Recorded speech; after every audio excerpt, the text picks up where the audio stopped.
கடல் கடந்து வாழ்கின்ற தமிழர்கள் அனைவருக்கும் இந்நேர வணக்கங்கள். உங்களுடைய ஆதரவுக்கு மனமார்ந்த நன்றிகளை தெரிவித்துக் கொள்ளுகின்றேன். எனது மனதை சில நாட்களாக பாதித்த ஒரு விடயத்தை உங்களோடு பகிர்ந்து நான் என் உறவுகளாக நினைத்து உங்களோடு பகிர்ந்து கொள்ளுகின்றேன். அண்மையில் இடம்பெற்ற ஒரு சம்பவம்.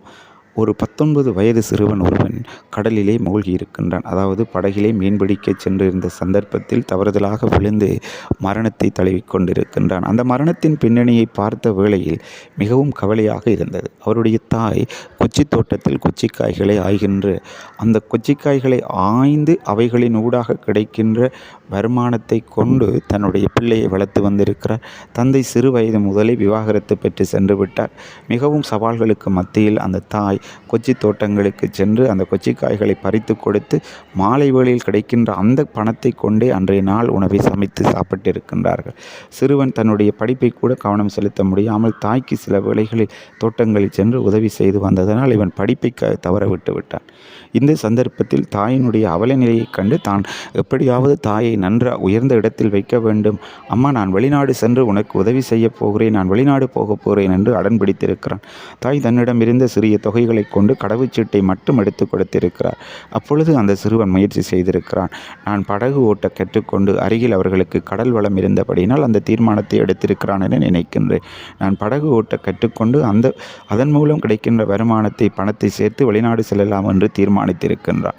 அப்பொழுது அங்கு இருந்தவர்களிடம் சென்று உதவிகளை கேட்டு படகினை ஓட்ட 6 தொடக்கம் 1 வருடங்களாக பயிற்சியை பெற்றுக்கொண்டு படிப்படியாக தனியாக படகினை கொண்டு சென்றிருக்கின்றான். இதுவரைக்கும் அவருக்கு பின்னர் தான் அந்த தனியாக படகுகளை கொண்டு சென்ற பிறகு கிடைத்த சிறிய தொகைகளை அவன் சேமிக்க தொடங்கியிருக்கிறான்.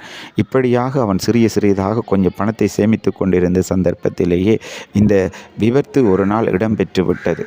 அந்த விபத்தின் பின்னராக அவருடைய மரண வீட்டிற்கு வந்திருந்த அவருடைய உறவுகள் அவருடைய உடலை அடக்கம் செய்வதற்கு பல லட்சம் ரூபாக்களை செலவு செய்வதை காணக்கூடியதாக இருந்தது.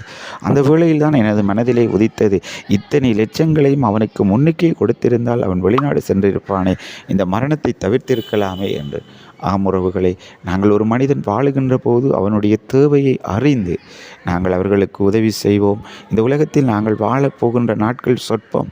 எத்தனை கோடிகளை சம்பாதித்தாலும் அதில் ஒரு சதத்தை கூட நாங்கள் கொண்டு செல்ல முடியாது. எங்களுடைய ஒவ்வொருவருடைய எண்ணங்களும் சிந்தனைகளும் நாங்கள் 1000 வருடம் வாழப்போகின்ற போன்றுதான் எங்களுடைய சிந்தனைகள் இருக்கிறது. ஆனால் நாளைய தினம் நாங்கள் உயிரோடு இருப்போமா என்பதை கேள்விக்குறியானது. புல்லின் பூவுக்கு ஒப்பான மனிதர்களாக நாங்கள் இருக்கின்றோம். அன்புக்குரிய உறவுகளை, தயவு செய்து ஆலய வாசல்களில் இருக்கின்றவர்கள் கைகளை நீட்டும் போது தாராளமாக அவர்களுக்கு கொடுங்கள்.